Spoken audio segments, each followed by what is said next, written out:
Bismillahirrahmanirrahim. Assalamu alaikum students. I'm Miss Nahid and I'm going to teach you chapter number 1, the universe.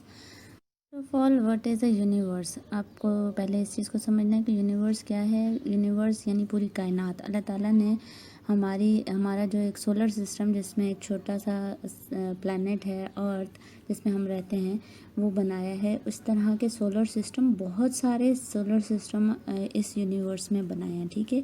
और billion trillion of stars जो हैं वो और galaxies वो बनाई हैं और जिनको हम अभी मज़ीद एक्सप्लोर कर रहे हैं। कुछ हो गई हैं, कुछ होने वाली हैं, ठीक है। अब इनको एक्सप्लोर किस तरह से किया जाता है उसके लिए एक टेलीस्कोप जो है वो इन्वेंट हुआ है। जैसे अभी ये पिक्चर में आपको दिखा रहे हैं कि हबल टेलीस्कोप है, ठीक है। ये हबल टेलीस्कोप काम क्या करता है वो देखते हैं। What is a telescope? पहले तो हमें पता होना चाहिए टेलीस्कोप है क्या। अ telescope is a special equipment developed for the purpose of observing distant planets, galaxies and other outer space objects from the outer space. यानी हमारे स्पेस में खला में जो कुछ भी है उसमें प्लैनेट्स हैं, गैलेक्सीज हैं, कोई भी दूसरा ऑब्जेक्ट है उसको ये टेलीस्कोप्स जो हैं वो देखते हैं, ऑब्जर्व करते हैं और उसकी इंफॉर्मेशन कलेक्ट करके हम तक पहुंचाते हैं। The Hubble which is orbiting the earth outside the atmosphere is object neither to electromagnetic radiation or light pollution from artificial light sources on the earth. Now Hubble है क्या चीज़, ठीक है। किसने इन्वेंट की, कौन है, क्या है वो देखते हैं। Named for Edwin Hubble a great astronomer. एक माहिर फल्कियात जिसे कहा जाता है, ग्रेट एस्ट्रोनॉमर थे एडविन हबल। उन्होंने ये जो है 24 मई 1990 में इसको इन्वेंट किया था।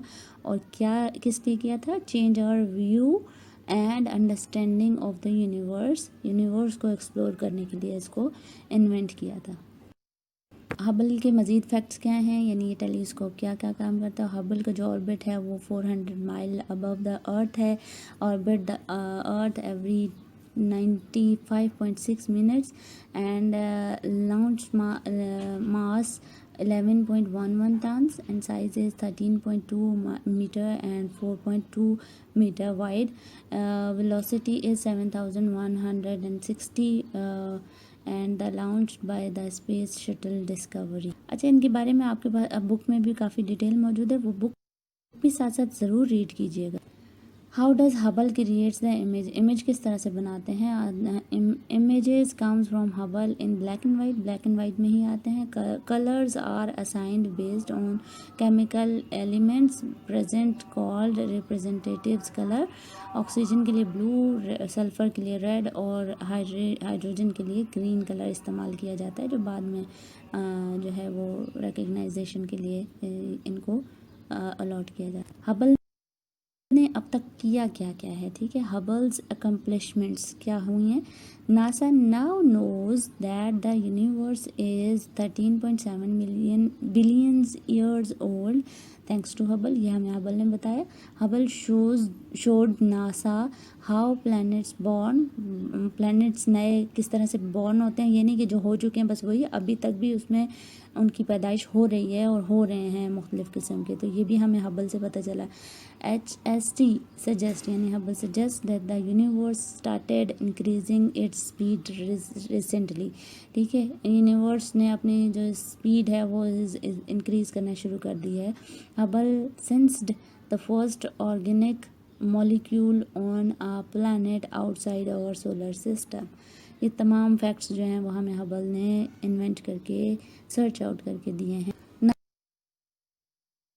Now coming to our solar system, what is our solar system and how कुछ इन्फॉर्मेशन इसकी है। बाकी आपके पास डिटेल में भी आपके बुक में भी मौजूद है। बुक को लाजमी मैं हर बार बोल रही हूँ, बुक को रीड आउट करेंगे, साथ साथ रीड करना है बुक को, ताकि कुछ मैं यहाँ इसमें लेक्चर में मैंने आपको सिर्फ की पॉइंट्स बताए हैं, okay.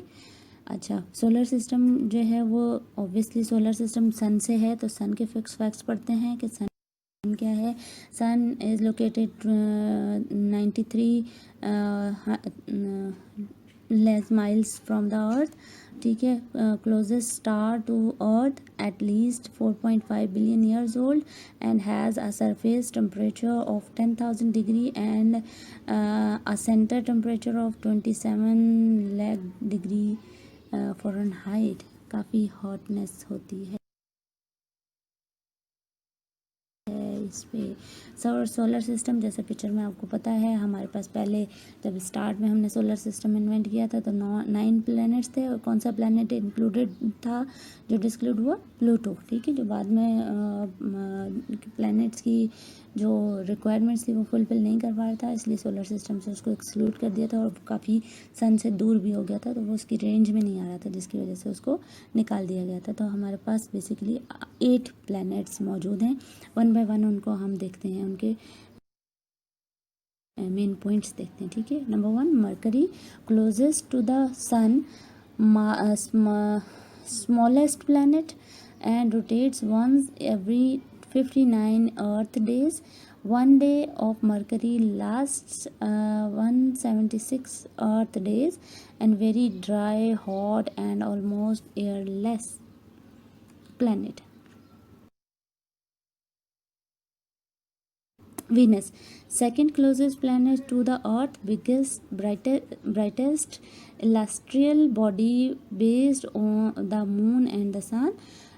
Can't be seen in the middle of the night. रात में नहीं नजर आता. Can be observed in the east at sunset and in the west at sunrise and sunset, ठीक है. सनसेट और सनराइज के टाइम पे ही ये नज़र आएगा, इसके अलावा ये नज़र नहीं आएगा.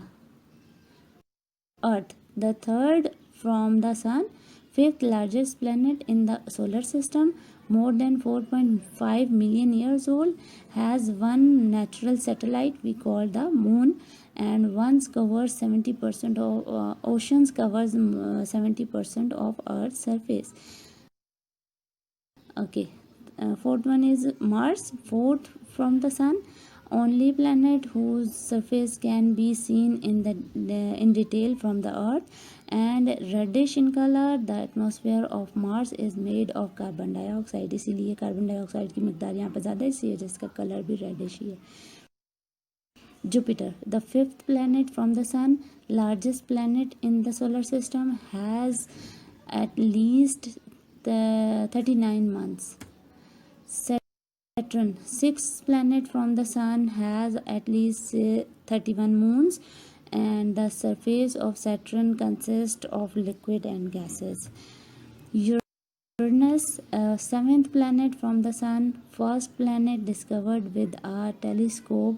Atmosphere is a mixture of hydrogen, helium, and methane.